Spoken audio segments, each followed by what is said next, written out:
Oi, meu nome é Igor, mas vocês podem me chamar de japonês e hoje eu vou falar de como eu vim parar na Holanda, né? Eu vim para trabalhar com design digital, mas eu queria ser contratado direto do Brasil. Eu. Aí na foto sou eu, na minha primeira vez na Holanda, em 2013, e foi quando me apaixonei por Amsterdã, né? E a minha jornada também começa na UFRJ em 2005, quando entrei no curso de programação visual. Aí a gente tem o prédio da reitoria, que é um lugar que eu tenho um carinho imenso, um lugar que a gente passa uns bons anos estudando e, evidentemente, se graduando, né? Mas uma das coisas mais legais do curso de design, principalmente por estar dentro da Escola de Belas Artes, é que a gente é constantemente instigado a olhar para esse curso de uma maneira menos ortodoxa, assim, pode-se dizer. Porque eram tantas coisas para fazer fora de sala de aula, você podia se envolver em tantas atividades extracurriculares, como, por exemplo, o meio estudantil, né? Aí você pode me ver quando eu participei da comissão organizadora do Encontro Nacional Estudante de Design. A gente trouxe o 21º N-Design para o Rio de Janeiro e foi um dos pontos mais importantes da minha vida acadêmica. Primeiro que eu pude me engajar com toda essa comunidade acadêmica do design do Rio de Janeiro e do Brasil, mas também por eu já estar no mercado de trabalho e muitos colegas da comissão também, a gente utilizava o N-Design como a nossa mini empresa. Então a gente poderia fazer vários experimentos com design, comunicação, marketing. Então a gente chamava o N-Design da nossa mini empresa, o que foi um ótimo ponto da faculdade.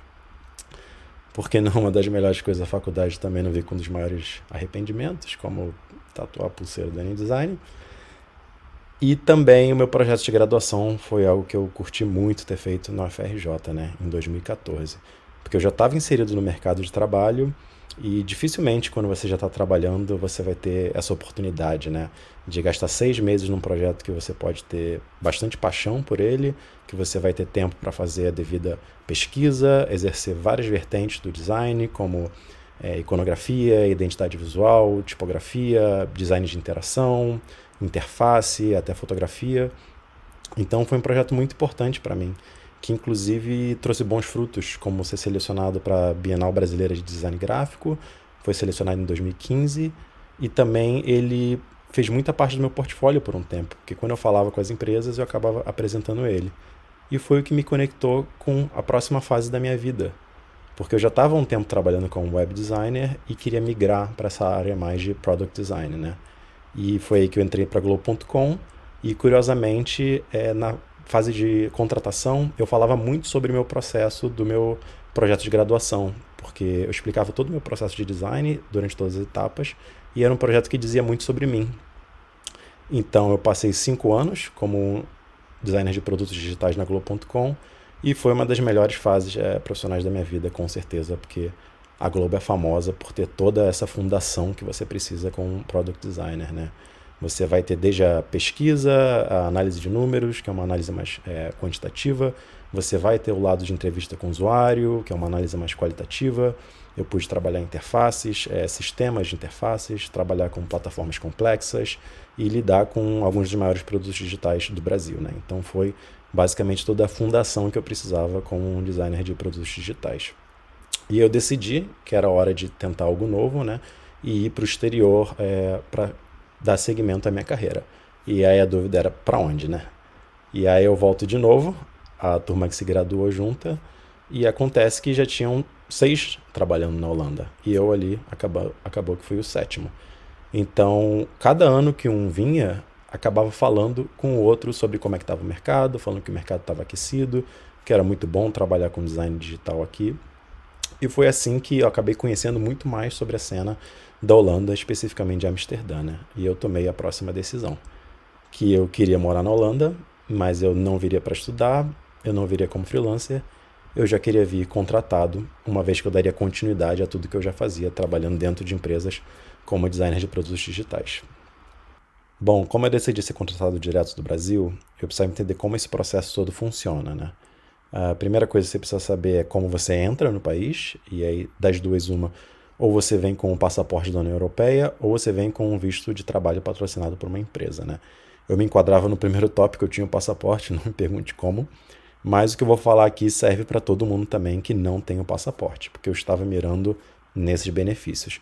Geralmente as empresas maiores, que são aquelas que têm o hábito de contratar pessoas de todos os lugares do mundo, são as que fornecem o visto de trabalho e também são as que fornecem os benefícios. Então eu estava mirando nesse grupo.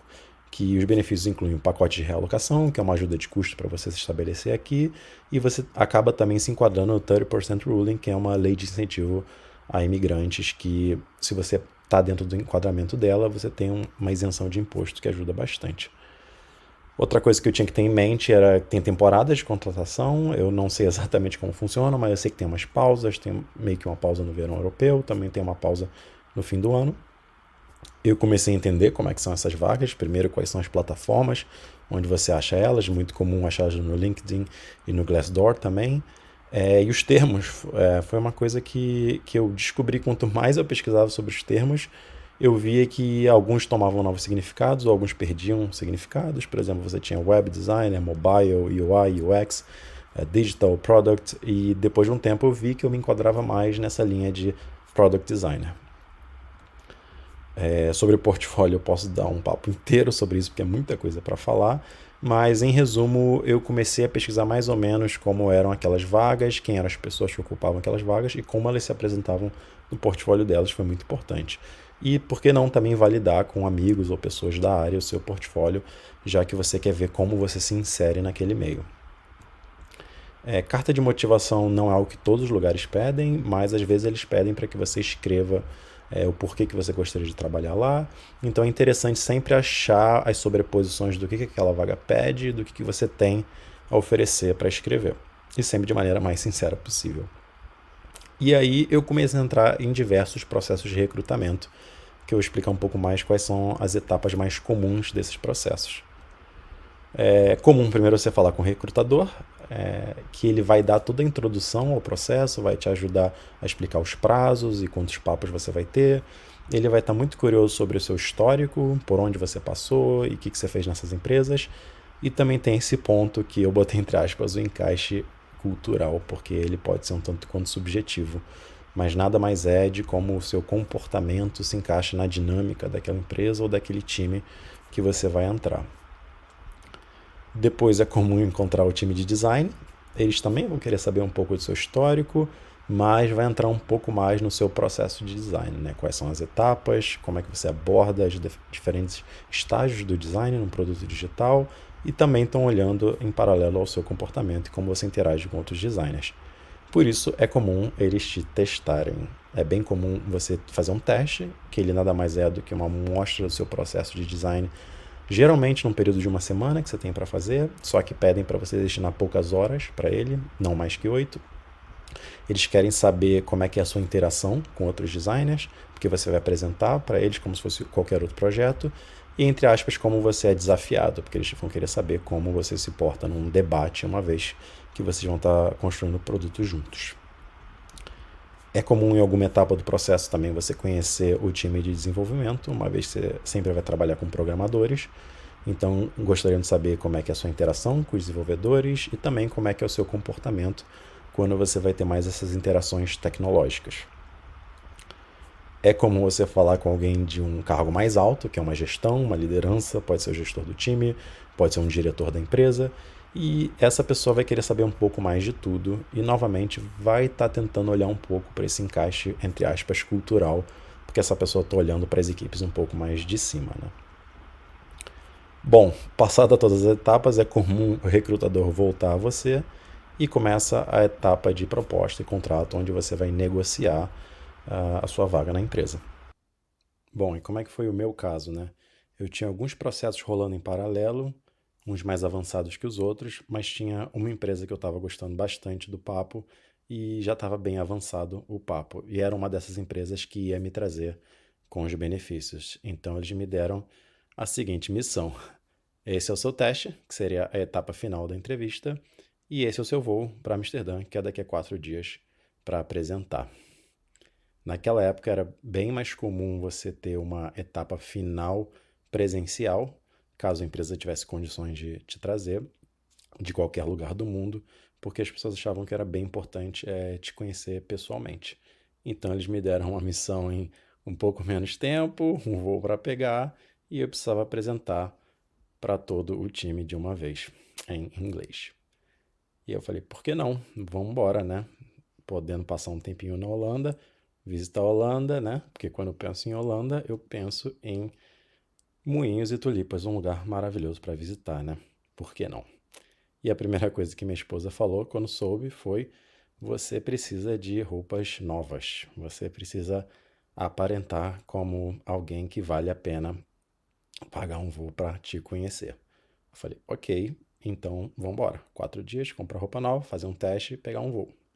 Vou mostrar aqui o teste que eu fiz para essa empresa, então.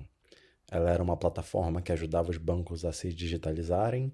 Ela fornecia desde aplicativos, experiências completas, até features específicas para ajudar esses bancos. E a primeira coisa que eu já queria falar era sobre o formato da apresentação. Eu escolhi fazer uma página web e não vários slides. E a primeira coisa que as pessoas perguntavam era: por que não slides? E aí eu escolhi esse formato porque também ajudava a contar a minha história. Eu falava que eu sempre tive relações muito boas com os desenvolvedores dos meus times, então eu aprendi front-end com eles para poder me comunicar melhor com eles. E isso acabou sendo incorporado na minha vida. E acabei falando que fazer uma página web para mim dá o mesmo trabalho que fazer uns slides. Sobre o teste em si, eles queriam que eu fizesse uma tela inicial, um dashboard de um aplicativo de banco para usuários fictícios, mas para mim sempre fez parte do meu processo a pesquisa. Mesmo eles não tendo pedido, eu queria dizer para eles que eu não queria apenas entregar um projeto de interface, mas análise de dados sempre fez parte do meu processo. Então, eu falei para eles: mas eu tirei um tempinho também nesse processo para entender para quem que eu estava desenhando, qual era um pouco das minhas etapas desse processo de pesquisa, como eu coletaria dado no tempo que eu tinha, que era basicamente um fim de semana, e aí como eu criei esse grupo, essa amostragem de usuários fictícios, né, que eram os meus amigos, eram as pessoas que eu tinha em mãos naquele momento para falar, e fui feliz o suficiente, em 17 horas conseguir 50 respostas, muito graças à minha esposa, obrigado. E aí eu disse que eu precisava entender mais ou menos quem eram esses usuários, e aí esse grupo de amigos acabou sendo esse núcleo fictício, que eu queria saber como eles usavam o aplicativo de banco, fiz uma análise bem qualitativa e bem rápida, que era o que eu tinha em mãos, mas que ajudaria a contar um pouco do meu processo e como eu iniciaria esse projeto. Eles também queriam saber como que eu usava o design system deles, né? Na época, que nada mais é do que as pecinhas que vão montando os aplicativos deles, mas na época eles só me deram estilos, né? Só cores, tipografia e ícones, não me deram os componentes. Eles queriam ver como eu reagia a esses estilos e criava os meus componentes. E aqui tem uma visão geral de como foram as telas. E aí, ao invés de trazer uma tela inicial, eu resolvi trazer jornadas. Jornadas essas que vieram das entrevistas que eu fiz com esses usuários. Então, eu achei muito importante mostrar de onde esses usuários chegavam e para onde eles iam. Lembrando que esse time também ele era quase como um laboratório de inovação dentro da empresa, onde os projetos tinham que ter impacto, grande impacto na empresa inteira. Então, o impacto visual era muito importante desde a minha apresentação até as interfaces em si. Lembrando que o motion, né, as animações também eram muito importantes para essa apresentação. Eles queriam saber como que eu animava essas interfaces para apresentar. E aqui tem um pouco das jornadas que eu desenhei e baseados no que os usuários responderam, né? Por exemplo, como que seria a transferência de dinheiro ideal para esses usuários, né? Então, eu tinha alguns insumos da minha pesquisa que me ajudaram a desenhar esses protótipos. E também eles queriam saber como eu reagiria em relação a ideias novas, features que ainda não existem, coisas que poderiam ajudar eles como empresa. Eles também queriam ver se eu conseguia enxergar um pouco mais à frente de onde o produto deles podia estar. Então, também trouxe ideias que as minhas pesquisas ajudaram a trazer algum embasamento, mas, por exemplo, se você está no na sua fatura do cartão de crédito, como é que você filtraria por gastos de Starbucks, por exemplo, e até setar um alarme, caso você queira ter um limite. Aqui é um pouquinho de tudo. Eu agradeci, né? Como sempre, muito importante agradecer. E em resumo, eles gostaram bastante da apresentação. Eles gostaram bastante. E aí vinham as perguntas, né? Como que você fez isso em 4 dias? E aí eu falei que parte desse processo de teste também era para explicar mais ou menos qual era o tipo de profissional que eu era, como é que eu poderia reagir de acordo com os projetos que eles me pediam. E esse era um time que às vezes ele tinha um ritmo um pouco mais intenso, pouco tempo. Então eu queria mostrar para eles que eles poderiam me pedir uma tela de aplicativo em 4 dias, mas eu traria o lado da pesquisa, eu traria o lado da jornada do usuário, eu traria bem mais telas nessa jornada, eu traria elas animadas e eu até montaria uma página web se fosse necessário para apresentação. E novamente eles falaram isso tudo em 4 dias. E eu falei sim, e ainda deu um tempinho para comprar roupas novas. E foi esse o resultado, eles ficaram muito felizes e acabaram me fazendo a proposta depois disso. Bom, então essa foi a história bem resumida, né, que me gerou a proposta de emprego, mas eu acho que a coisa mais legal é eu compartilhar alguns aprendizados que eu tive no caminho, né. O primeiro é os nãos. Esse processo foi muito legal, me rendeu 2 propostas de emprego, eu tive alguns processos avançados que eu acabei abandonando, mas isso foi depois de muitos meses estudando esse mercado e, obviamente, recebendo muitos nãos, né? Bota aí umas dezenas no plural. Eu só queria lembrar que, ao mesmo tempo que algumas empresas podem dizer não para você, você tem que lembrar que você talvez não queira trabalhar em todas elas, né? Você precisa ver que para as empresas que combinam contigo, tem várias outras que não combinam contigo. Então, às vezes esse não, ele é a melhor coisa para ambas as partes, né?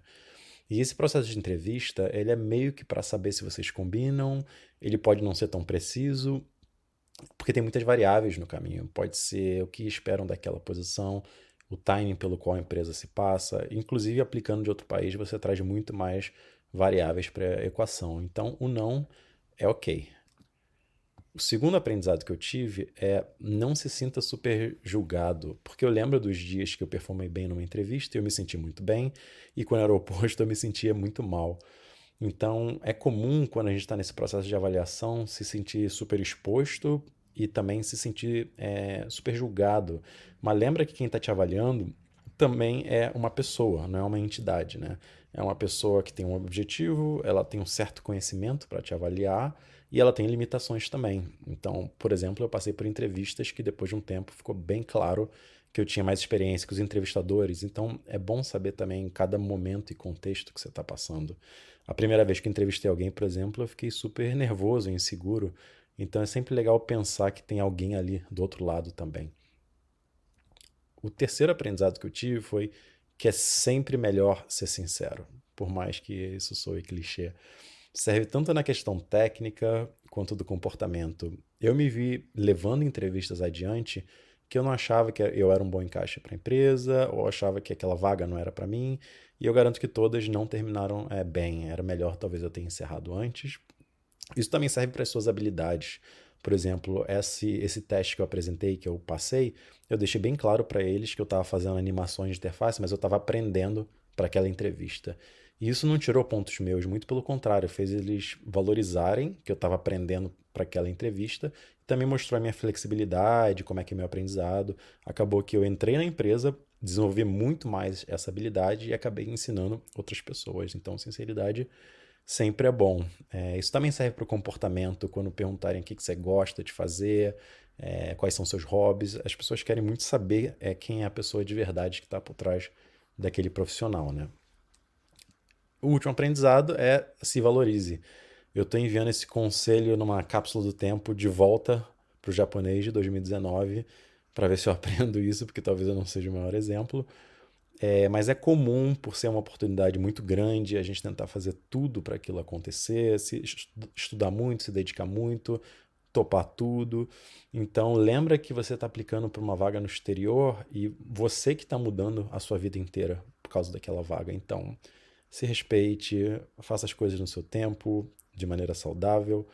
A Holanda é um lugar maravilhoso para trabalhar como designer de produtos digitais, mas também tem que lembrar que eles têm que valorizar tantos profissionais qualificados que vêm para cá, né? Especialmente os brasileiros como nós. Esse é um resumo bem resumido dessa história. Eu tenho muito mais aprendizados e histórias, então assim, se alguém quiser passar por uma aventura parecida, fica à vontade para mandar uma mensagem no LinkedIn e espero ter passado um pouco de como foi essa jornada de ter vindo para a Holanda sendo contratado do Brasil. Obrigado e tenha um ótimo dia.